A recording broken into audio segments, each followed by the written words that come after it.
Start हो गया corona की वजह से। दीपक जी का प्रोग्राम बना था हमारा 2020 में बुलाने का, और सारा कुछ हो भी गया था, इवन वीज़ा प्रोसेस हो गया था, लेकिन कोरोना की वजह से फिर हमको सारा कैंसिल करना पड़ा।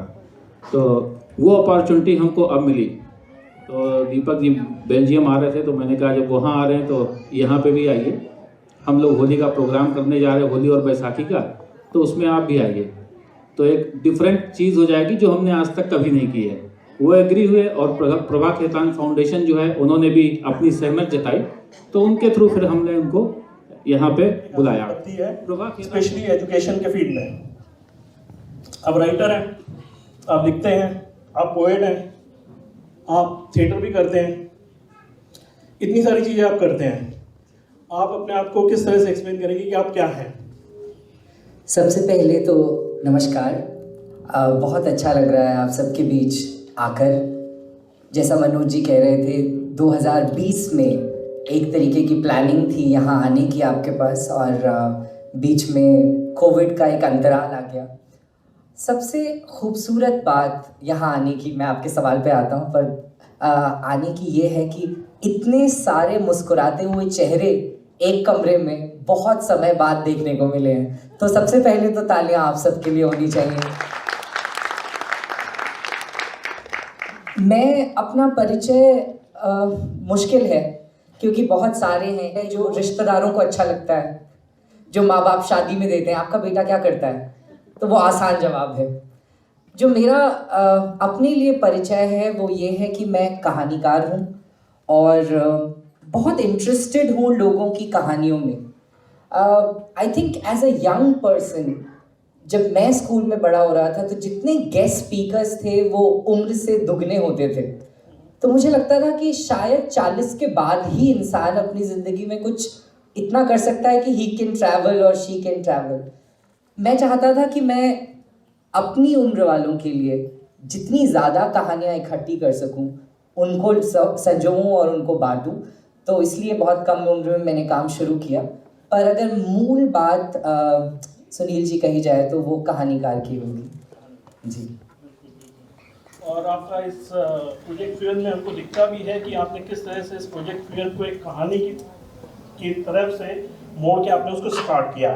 तो उसकी इंस्पिरेशन आपको कहाँ से मिली? आपने 17 साल की उम्र आपने स्टार्ट किया, which is too early to start something like that. तो आपको कहाँ से इंस्पिरेशन मिली और कहानी ही क्यों एक्सप्रेस करने के लिए?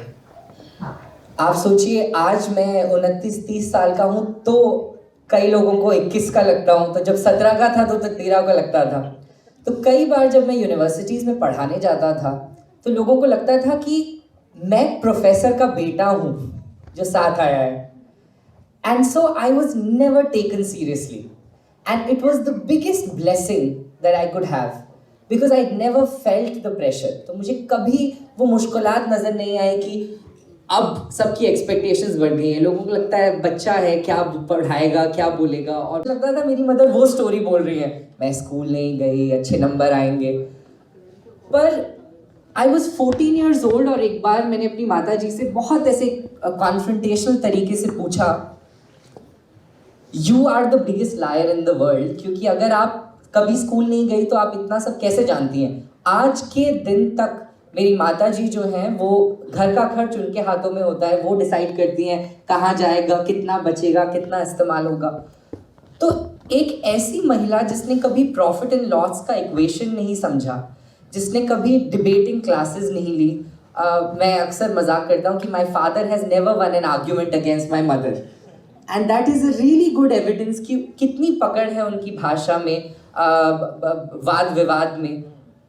तो जब मैंने अपनी माताजी से ये सवाल पूछा तो उन्होंने मुझे कहा कि दीपक, लाइफ इज़ माई क्लासरूम, जिंदगी ही मेरी कक्षा है, और मैं हर इंसान से सीखती हूँ, और जो कुछ मैं समझती हूँ उससे मैं अपनी ज़िंदगी और अपने बच्चों को बड़ा कर रही हूँ।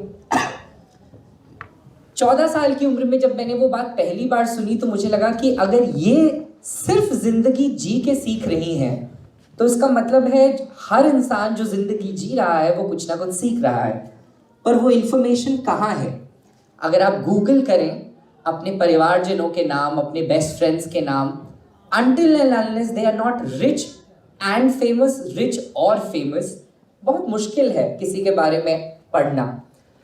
और मुझे ये जायज़ नहीं। ने बोला कि नहीं, लेडीज का काम है घर में काम करना, और उनको स्कूल से निकाल दिया गया, उन्होंने घर पे काम किया। लेकिन मेरी मदर पढ़ने के लिए उनकी बहुत ज़्यादा लगन थी, उनको बहुत पढ़ना था, उनका मन था कि वो रीड कर सकें, वो जो भी न्यूज़पेपर पढ़ सकें, किताबें पढ़ सकें। शादी के बाद, सारे बच्चे होने के बाद उन्होंने 2 साल 3 साल लगातार टीचर के साथ उन्होंने स्टडीज़ किया। आज वो पढ़ सकती हैं, न्यूज़पेपर पढ़ सकती हैं, और आज वो गुरबानी भी पढ़ सकती हैं। तो वो एक स्टोरी है जो हमें, वो एक कॉमन स्टोरी है जो कि हमारे कॉमन आसपास होती है, बट शायद हम उसको ऑब्जर्व नहीं करते हैं, शायद हम मेरे ख्याल से देखते नहीं हैं। इसी वजह से आपकी जो स्टोरीज हैं वो इतनी ज़्यादा इम्पैक्टफुल भी होती हैं। एक्चुअली जो काम मैं करता हूँ, कई बार मैं ट्रैवल करता हूँ अक्रॉस द वर्ल्ड और लोग बड़ी अचंभित तरीके से कहते हैं आप लोगों की बस कहानियाँ इकट्ठी करते हैं। काम बहुत आसान है पर कोई कर नहीं रहा, और इसीलिए it's all the more challenging and fun. वरना बहुत आसान है प्रोजेक्ट फ्यूल चलाना, या प्रोजेक्ट फ्यूल का जो मेन मकसद है उसको निभाना। You don't need an organisation for that. आप अपने घरों से शुरू कर सकते हैं, अपने फ्रेंड्स से शुरू कर सकते हैं। द क्वेश्चन इज सिंपल, जिंदगी ने आपको क्या सिखाया है, and that is the start of many things. तो क्या यही कारण है आपने YouTube चैनल का स्टार्ट किया आपका ट्वाइस एज वाइस, जिसमें कि आप अपनी काफ़ी लोगों की स्टोरी शेयर करते हैं? जी बिल्कुल। इतनी कहानियाँ बांटने के लिए नए नए तरीके आपको रोज़ चाहिए होते हैं। तो अब जैसे मनोज जी भी कह रहे थे, I do a lot of things because in कहानियों को जस्टिस करने के लिए, इन्हें निभाने के लिए आपको रोज़ एक नया मीडियम ढूंढ सकते हैं। जी बिल्कुल।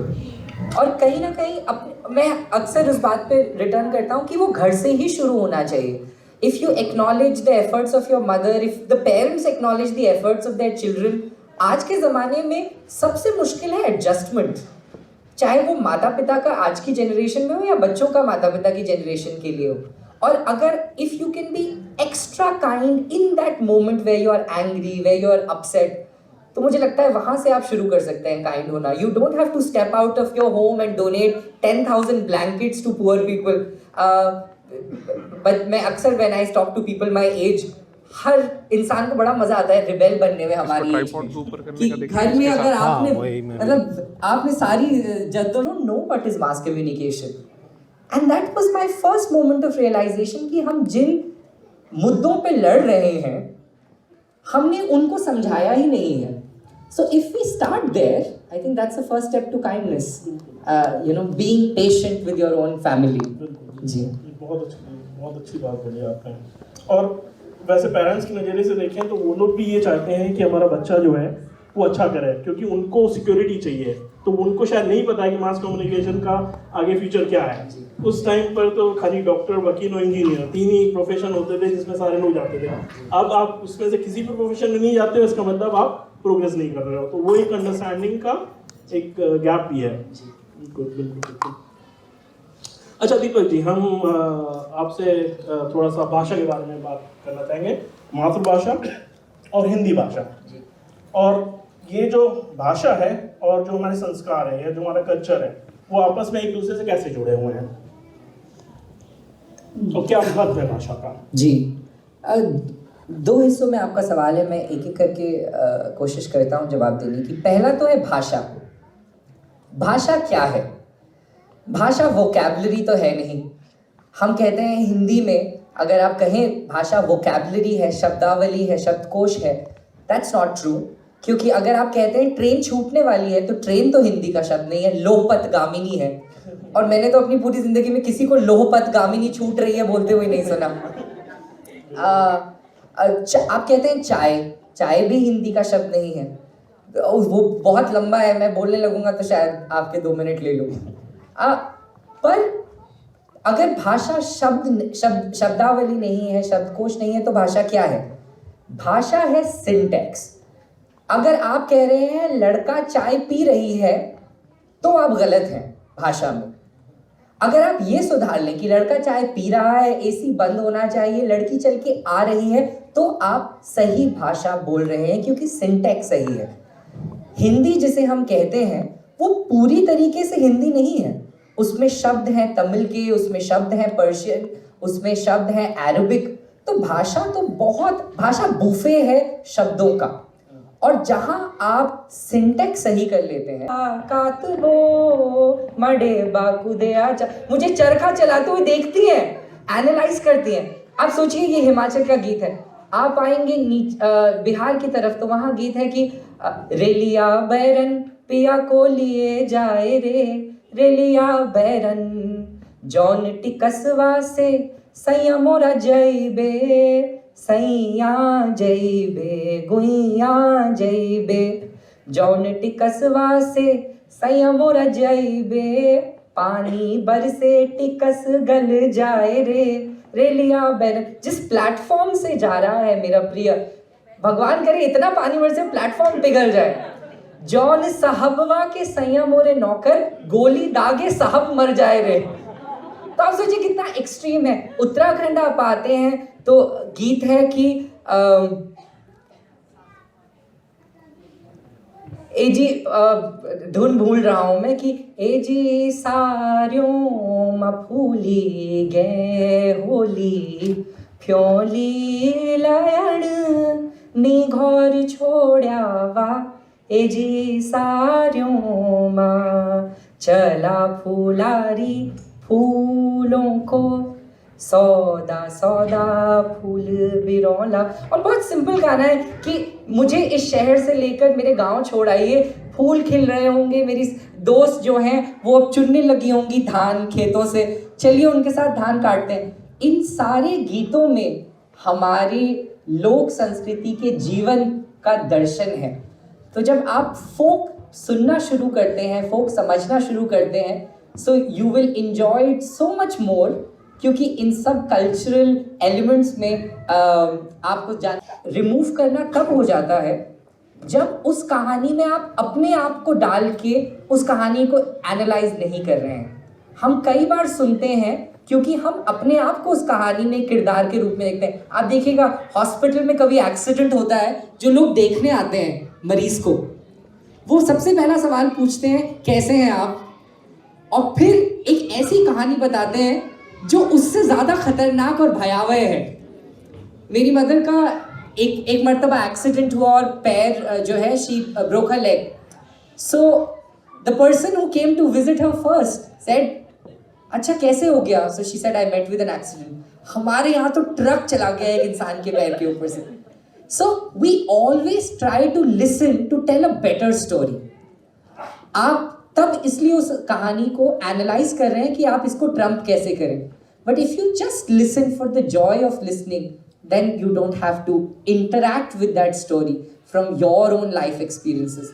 अब मैं जब सुनता हूँ, मैं सिर्फ सुनने के लिए सुनता हूँ, तो इसलिए वो आसान हो जाता है ढालना, उसको पिरोना किसी चीज़ में, क्योंकि I am not trying to think how am I fitting in this story, I am thinking how truly is this story fitting the world.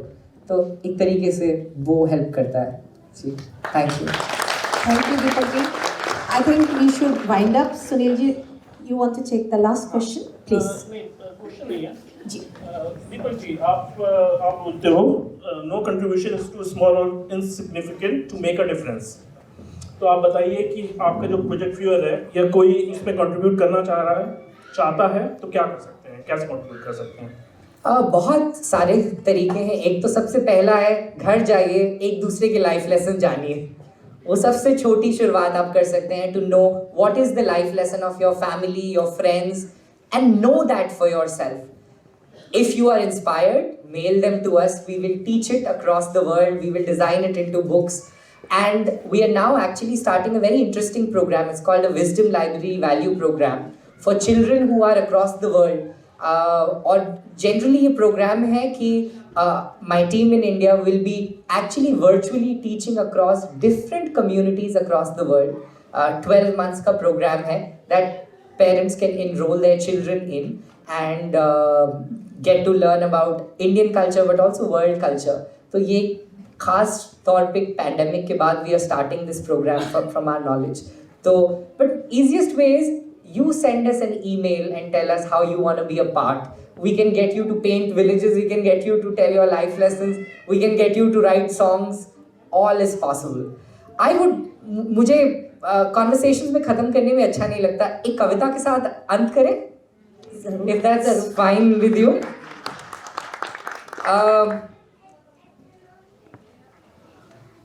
एक छोटी सी कविता है जिसका नाम है वो लम्हा, और मेरी काफ़ी पसंदीदा कविता है, तो मैं आपको सुनाता हूँ कि वो लम्हा जो तुमने दे दिया किसी को, वो न लौटेगा तुम्हारे बुलाने से न मेरे चाहने से।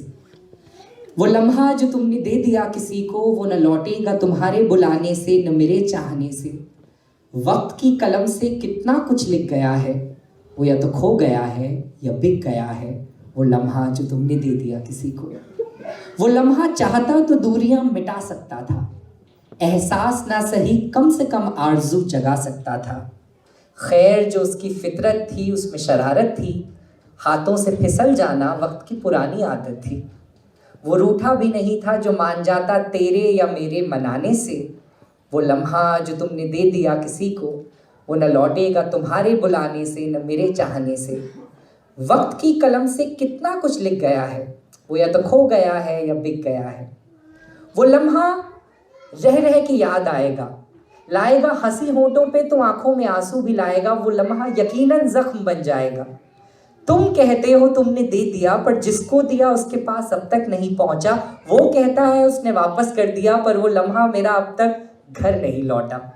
मैं जानता हूँ वो लम्हा ठहरा हुआ है हम दोनों के बीच बहाने से।